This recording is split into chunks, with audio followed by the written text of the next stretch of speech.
pada kegiatan Isra Mi'raj pada hari ini. Marilah kita dengar bersama Mauidhah Hasanah yang akan disampaikan oleh Bapak Kiai Haji Nur Hadi. Sebelumnya, kami himbau kepada para siswa-siswi untuk mengikuti Mauidhah Hasanah dengan tertib dan hikmat. Kepada Bapak Kiai Haji Nur Hadi, kami haturkan.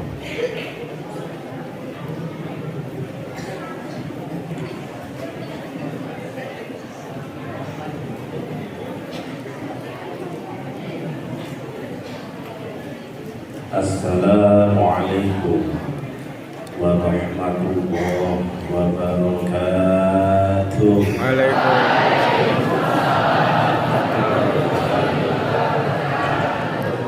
Alhamdulillah,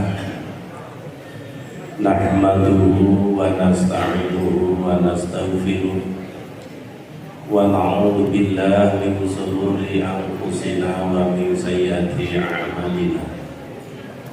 May yahdihillahu fala mudilla lahu wa may yudlil fala hadiya lahu. Wassalatu wassalamu ala Rasulillah wa la haula wa la quwwata illa billah wa ba'da. Hadratal mukarramin, para sesepuh ini sepuh, utamanya Kepala Sekolah SMAN Bapak Dr. Andes Muhammad Irfan MPD, juga para bapak dan ibu guru, karyawan dan karyawati, utamanya tadi Bapak Misbah yang dengan kesemangatan, tepuk tangannya mana Bapak Misbah.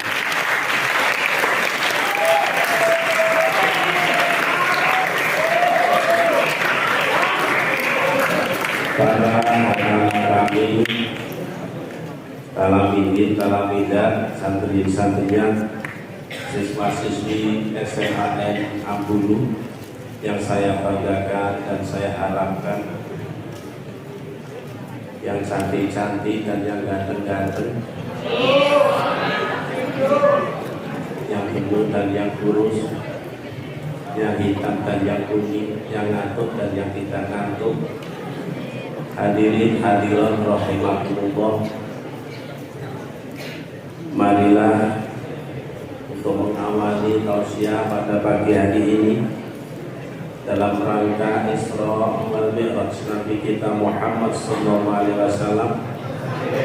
Kita awali dengan bacaan puji syukur pada hadirat Allah Subhanahu wa taala, yang mana pada hari detik ini kita ditakdirkan oleh Allah untuk bisa bertatap muka bertemu di aula yang penuh berkah ini dalam rangka memperingati Isra wal Mi'raj.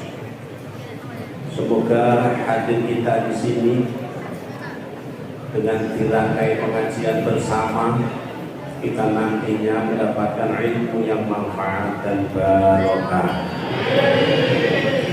Salawat beserta salam semoga tetap tercurahkan kepada beliau Nabi kita Muhammad sallallahu alaihi wasallam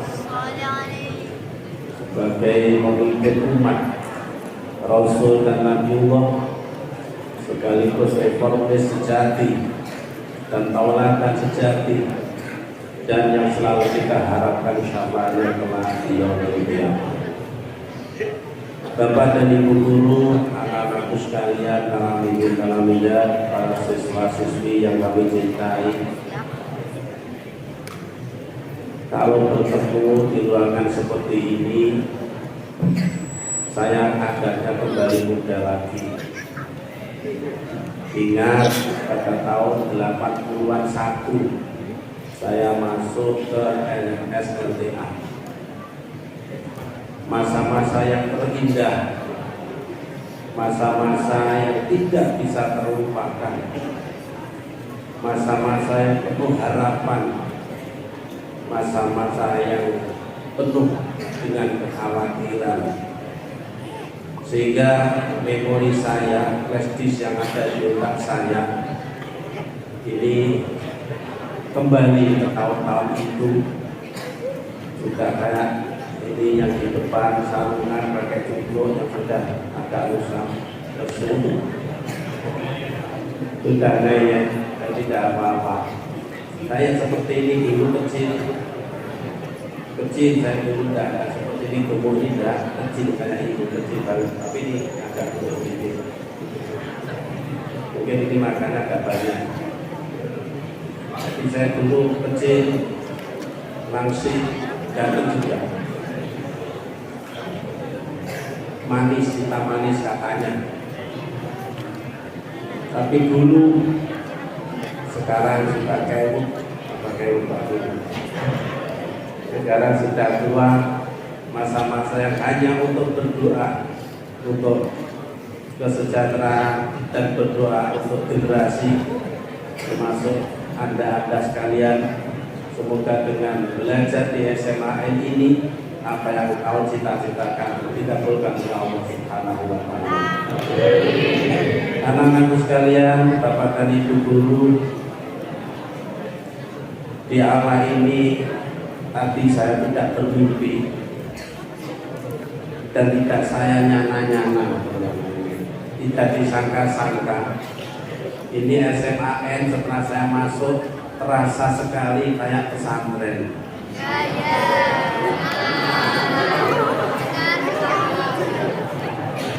Betul. Tadi saya masuk, saya sudah tidak asing lagi setelah masuk ke sini. Ya Allah yang hadir. Jika saya bayangkan tadi dari rumah, nanti kalau saya ngaji di SMAN kayak apa ya? Betul, perjalanan 3 kilo saya sambil merenung berpikir nanti di sana kayak apa kayak saya dulu waktu saya dulu di Aliyah. Kalau ini di sana apa kira-kira sama Honda, tapi terasa setelah saya masuk sudah dalam kuman sholawat, grup sholawat, yaitu kegiatan ekskul yang kemudian saya ikut bangga sekali. Ada ekskul sholawatnya dan bangga dengan anak-anak kami yang membacakan sholawat dengan tertib dan bagus sekali. Semoga berkah sholawat dapat mendapatkan jodoh, yaitu jodoh ilmu yang bermanfaat dan berguna. Betul, ini terasa paling pesantren. Cuman setelah membaca tadi memandangkan Indonesia Raya, nah ini sama dengan periode saya dulu,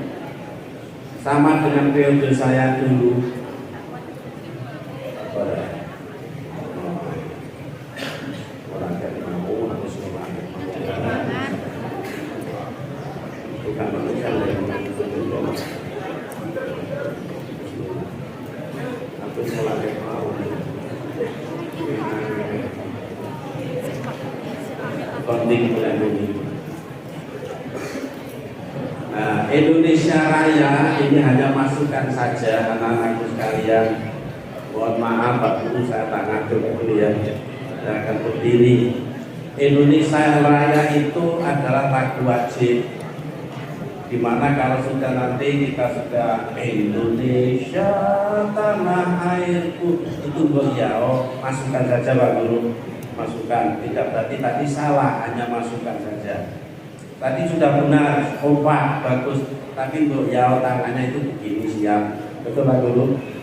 Iya, tadi saya lihat ada yang gini nutupi apa betul enggak tadi? Ada yang gini, ada yang paling parah, parah banget, sambil tangannya di belakang. Ini dua-duanya, ini agak kacau. Jadi mohon untuk besok-besok Pak Guru maaf, Pak Guru maaf, sekali lagi maaf. Ini hanya masukan, tapi sudah betul, sudah berdiri semua, tapi harus dengan tangan yang nah ini yang lebih baik lagi. Ini hanya masukan. Itu tapi sama dengan saya dulu, sama. Tapi kalau sekarang kalau bisa agak ditertibkan. Anak-anakku sekalian yang saya banggakan, kalian adalah penerus umat. Kalian adalah penerus makmur dan tidaknya Indonesia. Kalian adalah penerus ekonomi dunia Indonesia. Kalian adalah penerus segala hal untuk masa depan yang akan datang. Mungkin kalau hari ini Indonesia agama sudah diatur oleh bapak-bapak kalian. Mereka berjuang semampu mungkin. Mereka memeras keringat untuk membentuk sekaligus menjaga NKRI supaya damai, tentram, dan bahagia. Bapak camat kita, Bapak bupati kita sekarang memeras keringat untuk menjaga kesatuan dan persatuan, sekaligus menjaga kerukunan umat beragama. Mereka selalu mencari celah bagaimana supaya NKRI ini bisa bersatu, jangan sampai dibelah oleh orang lain. Betul? Bagaimana umat beragama yang ada di Indonesia dan di lingkungan kita bisa berjalan seiring, saling menghargai, tidak saling mengecoh dan tidak saling memecah belah. Mereka sekarang memeras keringat. Tetapi untuk 20 tahun yang akan datang, tentunya itu semua adalah tugas kalian semua. Mengingat tugas yang berat itu sangat tepat apabila anak-anak pada hari ini mengutamakan ilmu untuk bekal 2 tahun, 20 tahun yang akan datang. 20 tahun atau 30 tahun ke depan, negara kita, sekitar kita tidak sama dengan hari ini. Tanpa dibekali dengan ilmu yang cukup, maka Indonesia atau mungkin kalian akan ditindas oleh perkembangan zaman. Maka untuk meraih cita-cita seperti itu, marilah kita melihat bagaimana Rasulullah Muhammad SAW berhasil mereformasi dari zaman jahiliyah, direformasi menuju zaman Islamnya. Kita menirukan gerak Rasulullah. Kita menirukan Allah memberi jalan kepada Rasulullah dengan peristiwa besar Isra dan Mi'raj, yaitu dari Masjidil Haram Makkah ke Masjidil Aqsa Palestina,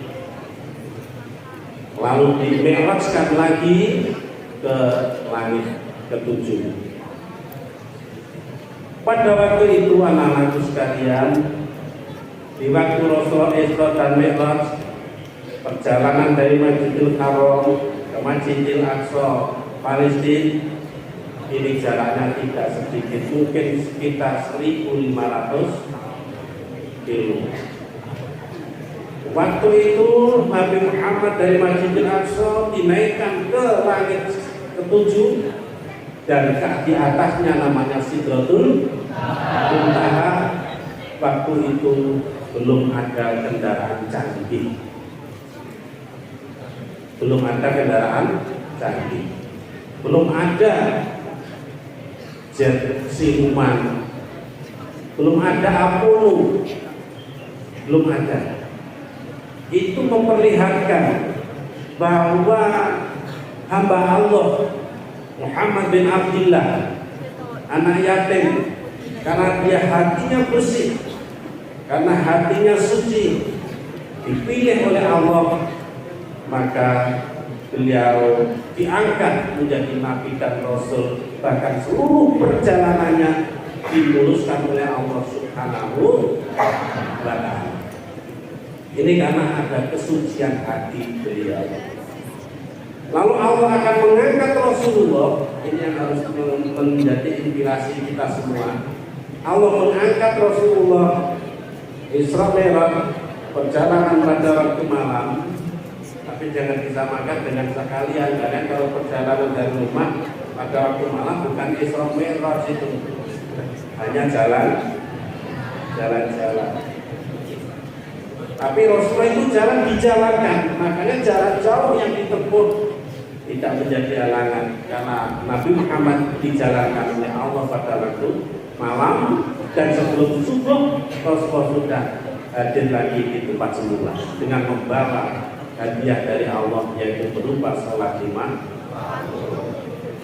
Ini bisa menjadi inspirasi kita semua bahwa sebetulnya Allah kuasa. Tanpa perjalanan dari Mekah ke Masjidil Aqsa, langsung Mekah, langsung Sidratul Muntaha, karena Allah yang menjalankan.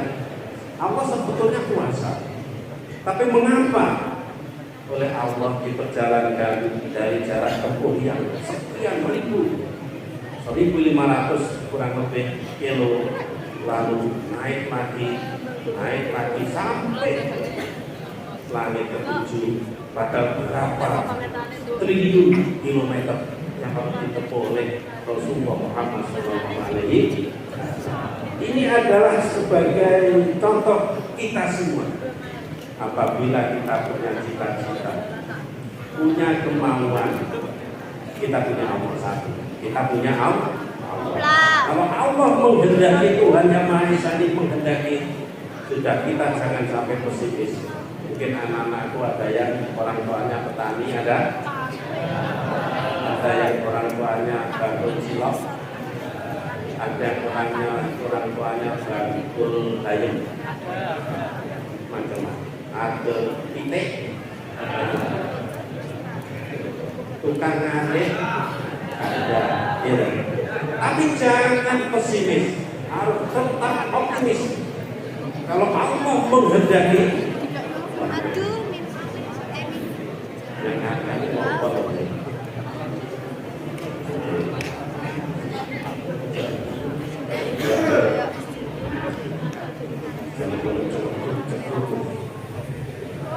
jangan kita pesimis. Apa? Sucikan hati dan sekaligus menirukan. Dimana kalau Allah menghendaki, maka orang itu akan mampu melewati proses-proses menuju kesuksesan. Ini yang harus diperhatikan. Jangan sampai kecil hati. Aku anak wong tani, gak mungkin lah apa jadi PNS. Apa anak wong tani, gak mungkin saya akan menjadi anggota dewan. Apa anak wong tani, gak mungkin saya akan menjadi camat. Itu harus dibuat yang jauh, karena tidak mungkin kalau Allah menghendaki dan ada kesucian yang ada di dalam, dan sekaligus dia mau melewati proses-proses kehidupan. Gimana prosesnya? Prosesnya menirukan Rasulullah. Rasulullah tidak pernah merasa lelah. Rasulullah tidak merasa mengeluh. Rasulullah tidak pernah merasa kesal untuk menjalankan apa yang diperintahkan oleh Allah Subhanahu. Lalu bagaimana kita, anak-anakku sekalian? Anak-anakku sekalian bisa sukses, insya Allah semuanya sukses. Tapi jangan lupa arahan dari sekolah, arahan dari bapak dan ibu guru, anjuran dari sekolah, anjuran dari bapak dan ibu guru, semuanya laksanakan dengan saya ulangi lagi.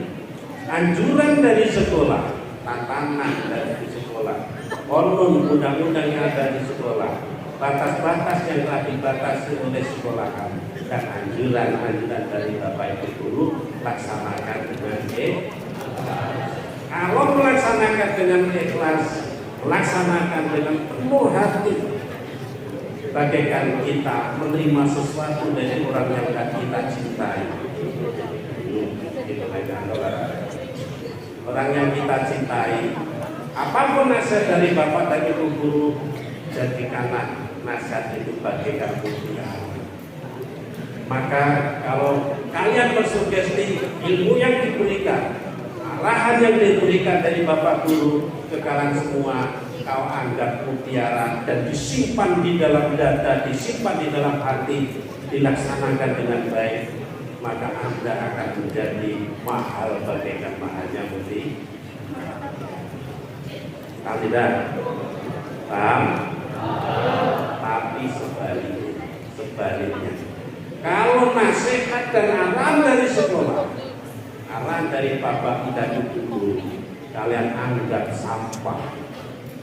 Kalian anggap itu tidak berharga. Contoh, ya sampah Ustaz. Saya nanti kita sini sama Ustaz. Menganggap sampah, umpama. Kalau kalian menganggap nasihat bapak dan ibu guru, ilmu yang diberikan dari bapak dan ibu guru, arahan dari kepala sekolah, kau anggap sampah, jangan menyesal. Pada akhirnya anak-anak akan menjadi harganya bagaikan harganya. Nanti kita sugesti ke kotoran. Sugesti roti bulat. Kita meyakini apa yang kita terima itu adalah sesuatu yang berharga. Jangan dibuang begitu saja. Sering saya menghadapi anak-anak yang sekolah. Nah ini bapakku menerangkan sampai keringetan malah bermain di kelas. Ada benda kata kelas? Ada yang kok. Nah ini bapak dari guru menerangkan sampai nggak ada gininya juga, nggak ada regangnya, nggak ada baginya. Semua ijane terus ada semua mobil dianggap malah main dan kalau malah teman-teman kertas. Ada benda. Hati-hati. Kalau anak-anak diajar oleh bapak dari guru di dalam kelas menganggap ilmu yang diberikan tidak berharga, maka siapapun anak itu suatu saat akan menjadi anak yang tidak berharga. Ini harus dimiliki. Kata seorang filosofi, seorang salafi, kalau menasihati seorang santri, anak-anakku santriah, tolong kalau belajar ngaji tidaklah sugesti. Ilmu yang diberikan dari kiai, dari ustaz-ustadzah, ya Allah ini saya tulis dengan harapan besok kalau kita pulang akan saya berikan dan saya ajarkan lagi ke orang lain. Kalau di waktu belajar punya sugesti yang seperti itu, angan-angan yang seperti itu, insya Allah kalau pulang setidak-tidaknya menjadi seorang kiai, seorang ustaz. Tapi kalau kalian siapapun menganggap ilmu itu tidak berguna, bahkan menyepelekan ilmu yang diberikan dari bapak dan ibu guru, akan sebaliknya besok juga akan menjadi orang yang disepelekan kepada orang lain. Paham kan? Betul? Ingatkan, ini harus ada sugesti. Nah, Rasulullah di mana beliau anak yatim, tapi karena bersih dia melaksanakan perintah Allah dengan tertib. Proses untuk menuju Mi'raj dia lakukan dengan baik, dilaksanakan dengan baik, melaksanakan risalah dengan baik. Akhirnya anak yatim yang seperti itu, pengembala juga pedagang, akhirnya diangkat menjadi nabi dan rasul. Buktinya diisrakan dan dimirajkan oleh Allah Subhanahu. Ini yang pertama sekali. Lalu ada sebuah pesan dari Imam Ghazali, pengarang kitab Ihya Ulumuddin, mengambil perkataan dari Syekh Sa'ad. Beliau mengatakan Rasul ilmi al-ilmu bil ilmi. Jadi Rasul ilmi al-ilmu bil ilmi. Pokoknya ilmu, pondasinya ilmu, babone ilmu, rajane ilmu, yaitu al-ilmu bil ilmi. Dia mengerti dengan pengertiannya. Dia mengerti dengan pengertiannya. Sekarang banyak pendidikan. Di sana sini ada riset, di sana sini ada penelitian, di sana sini ada sebangsa kaderisasi. Ilmu membludak, ilmu di mana-mana, bahkan sekarang paling mudah kalau kita mengingat sesuatu cukup membuka Google. Itu adalah ilmu. Tetapi tidak sedikit orang yang tidak mengerti tentang ilmu itu. Jadi termasuk pokok daripada ilmu itu adalah orang yang mengerti dengan ilmunya. Orang mengerti dengan ilmunya. Contoh, anak-anak Muslim, anak-anak menjadi siswa-siswi SMAN, betul? Anda yakin mengerti kalau saya menjadi murid SMAN Negeri Abdul. Ini baru dikatakan murid yang mengerti apabila anak-anak bahwa saya ini murid dan wajib taat kepada tatanan SMAN, betul? Kalau ada yang walaupun ngerti saya menjadi murid tapi tidak ngerti di dalamnya, maka belum dikatakan orang yang mengerti tentang ilmu yang ada di SMAN. Enak ini orang dulu. Nah, ini yang belum ngerti. Jadi ilmu tadi walaupun ilmunya banyak tapi tidak mengerti tentang ilmu itu, tidak sedikit mereka yang menjadi tokoh, tidak sedikit mereka yang menjadi pejabat, tetapi mereka masuk bui, mereka masuk penjara. Karena apa? Tidak sedikit pengaman negara malah dipenjara karena dia tidak mempunyai Rasul ilmi al-ilmu bil ilmi. Pokoknya ilmu adalah orang yang mengerti bahwasanya punya ilmu. Kalau kita tidak merasa punya ilmu, padahal kita punya ilmu, maka ilmu itu juga akan menjadi bumerang dan akan menghancurkan kita sendiri. Contoh, anak-anak punya senjata, yang enak senjata apa? Pistol. Tapi tidak ngerti bahwa itu pistol, akhirnya dibuat mainan. Dibuat mainan, diadakan ke hidung begini-gini kan. Tembak sendiri apa enggak? Terus tidak sendiri, tertembak sendiri. Kenapa? Tidak mengerti tentang dia punya pistol.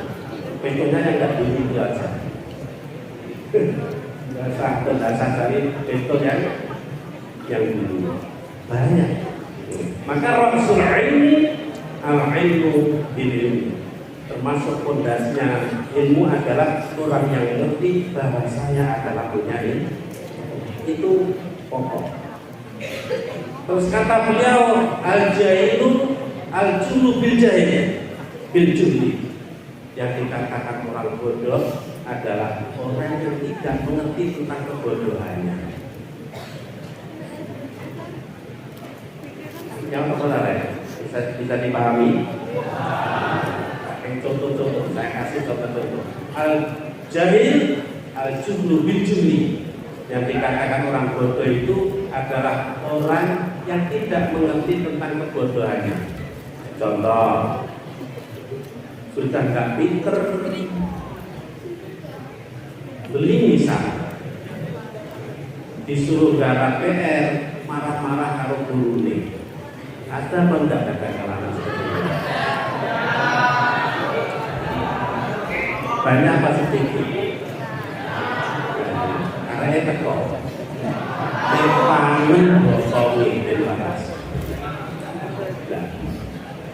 Jadi bodoh itu sudah bahaya, tetapi roh sujudi termasuk raja di bodoh, orang yang tidak mengerti tentang bodoh, penggara PR marah-marah, salah sudah diingatkan, ayo bajunya dimasukkan, nggak dimasukkan, ada marah yang dengan pakaiannya yang memberitahu tentang pakaian, ketertiban, kedisiplinan.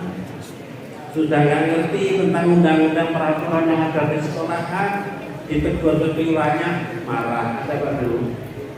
Nggak ada. Ini adalah orang yang paling terbodoh. Terbodoh ya. Jangan sampai kalian generasi ini menjadi anak yang tempat parkir tidak disediakan. Jangan parkir di situ. Jangan parkir di situ. Nanti prakarya marah-marah. Biasa. Ini sudah tidak ngerti, tapi dia melawan dengan ketidakngertiannya. Itu adalah orang yang paling daripada bodoh itu adalah musuh Allah Subhanahu.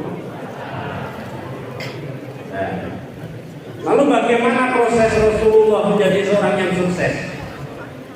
Proses Rasulullah menjadi seorang yang sukses ini bisa kita lihat di waktu Isra Mi'rajnya beliau, dengan telaten, dengan sabarnya.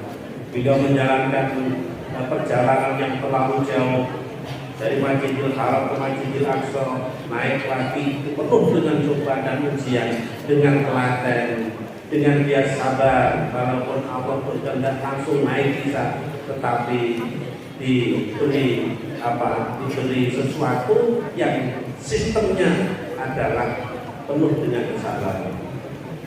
Ini buat inspirasi kita semua. Bagaimana belajar yang sukses ingin dibebaskan oleh Allah, diangkat derajatnya oleh Allah, yaitu dengan telaten belajar sedikit demi sedikit, lama-lama menjadi. Jangan sampai anak-anak pesisir dan sampai putus asa. Sebab ada cerita anak-anak kita lihat, kalau di pesantren ada anak ini pinter di pesantren. Ya alhamdulillah dia ganamnya itu sangat rendah untuk sekolah. Saking kecil di pondok ini. Lalu di pondok itu kalau disuruh hafalan, disuruh maju, besok maju bab ini dihafalkan, itu dia tidak pernah masuk dengan alasan gede, sakit, pulang dulu. Itu ada seperti itu. Mungkin SNAN apa yang disuruh jalan PR tidak masuk ke dulu. Ada sama. Itu ada anaknya seperti itu. Ini tanpa ada ketelatenan belajar, ini kita tidak akan sukses sebagaimana suksesnya Rasulullah Muhammad SAW. Lalu Rasulullah di dalam Isra Mi'raj itu dikasih apa masyarakat di negara Indonesia ini, NKRI, di mana Indonesia ini merdeka, dulu juga kerjasama antara Islam dan non-Islam. Maka dengan perbedaan agama inilah jangan sampai kita pecah, jangan sampai persatuan dan kesatuannya hilang, jangan sampai negara Indonesia ini merdeka kita akui sendiri, tetapi kita harus bisa menjaga hubungan baik, yaitu ukhuwah persaudaraan dalam segi menjaga NKRI ini, yaitu dengan jalan kita toleransi atau kita menghargai dengan perbedaan itu. Yang pertama nih, jadi kita tidak digunakan apabila kita mempunyai tujuan, kita berjuang di tengah masyarakat. Apabila besok kalian sudah terjun di masyarakat menggunakan kekerasan, apalagi menggunakan bom, dan gemeter sini nggak apa-apa. Jangan sampai menggunakan kekerasan. Dengan lemah lembut itulah akhirnya Rasulullah diakui bahwa Islam adalah rahmatan lil alamin, bahwa Islam itu adalah membawa rahmat, Islam adalah membawa kesejukan, dan dikenal oleh berbagai negara, berbagai agama. Akhirnya Islam bisa berkembang menduduki di Indonesia yang agama mayoritas dan termasuk negara terbesar agama Islam. Satu itu. Yang kedua, teknik yang digunakan oleh Rasulullah adalah fa'fu anhum wastaghfir lahum. Bahwa Rasulullah mempunyai sifat pemaaf, memaklumi, pemaaf dan memaklumi. Apa? Karena Rasulullah yang dihadapi manusia, dan manusia itu adalah makhluk khotoban. Desian manusia itu siapapun orangnya pernah keliru, ya benar. Anak-anak pernah keliru dengan orang tua, dengan bapak guru, sering.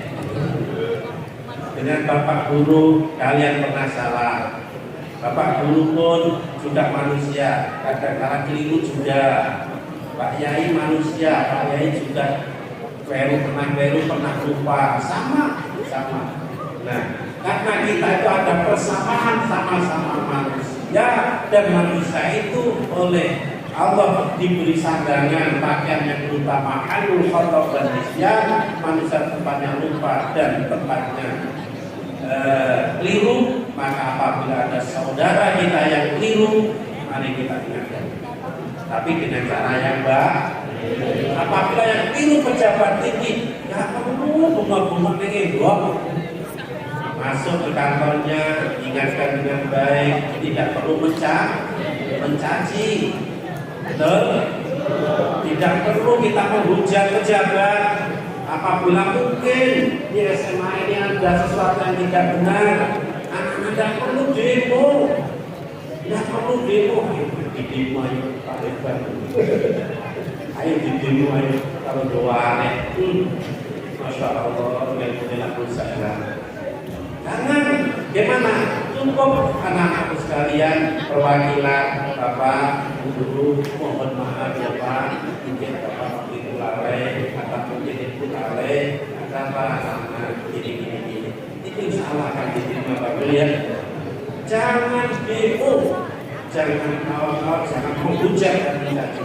Siapapun orangnya, walaupun pakaiannya kayak apa, kalau sistemnya tidak benar, itu bukan Islam yang sejati. Sebab Islam menganjurkan fa'fu anhum wastaghfir lahum, yaitu memaklumi dan menyadari bahwa kita adalah manusia.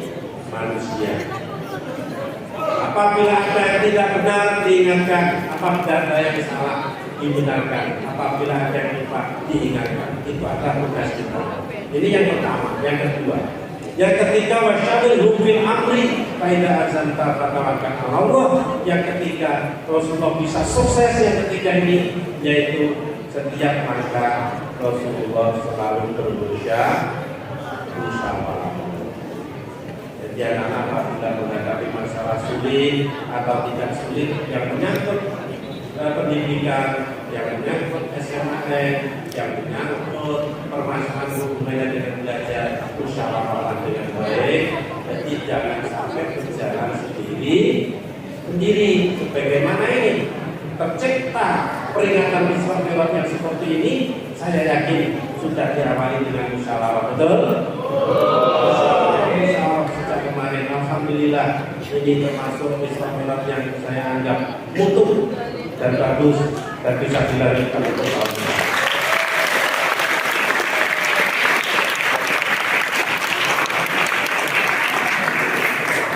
Dan semoga setelah Islam lewat ini satu pesan saya, jangan meninggalkan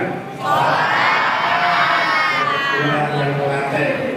Tidak ada semuanya, tidak ada kesuksesan, tidak ada yang gratis.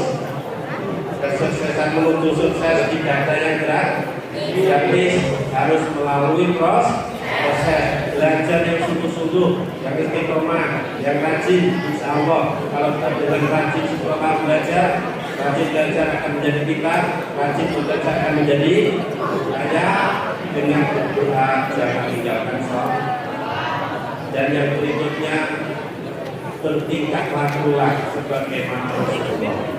Tadi yang pertama lemah, yang kedua lemah,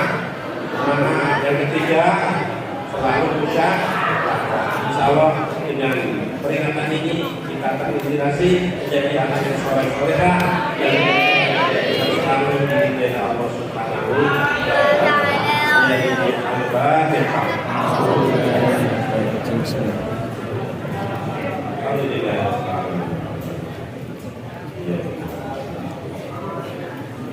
Allahumma shalli ala sayyidina Muhammad wa ala ali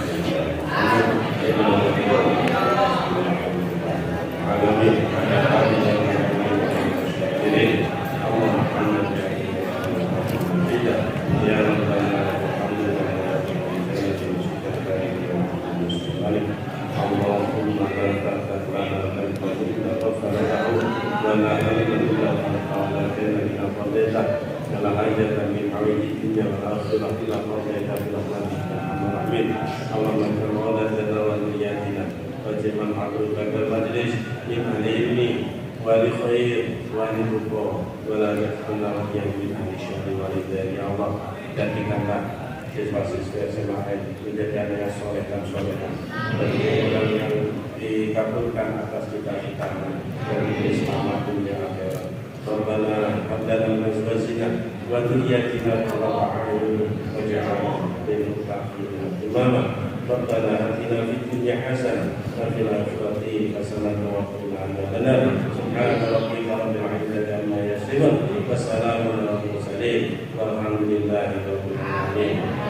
Kami baca istighfar supaya tadi dikatakan oleh Allah astagfirullah.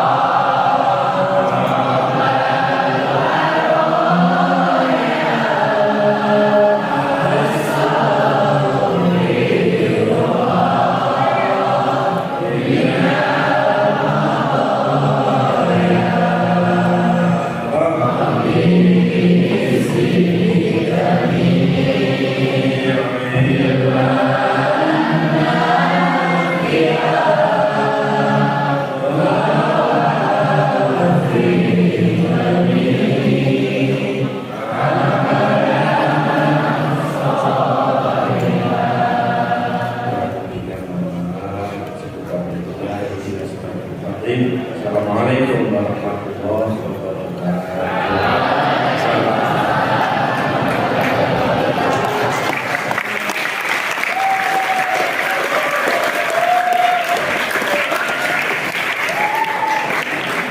Kami haturkan terima kasih.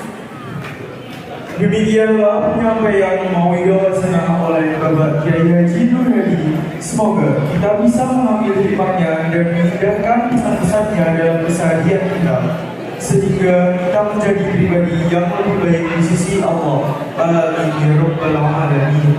Selesai sudah acara pada hari ini, kami selaku pembawa acara mohon maaf apabila ada salah kata yang disengaja maupun tidak disengaja. Wabillahi taufiq wal hidayah. Wassalamualaikum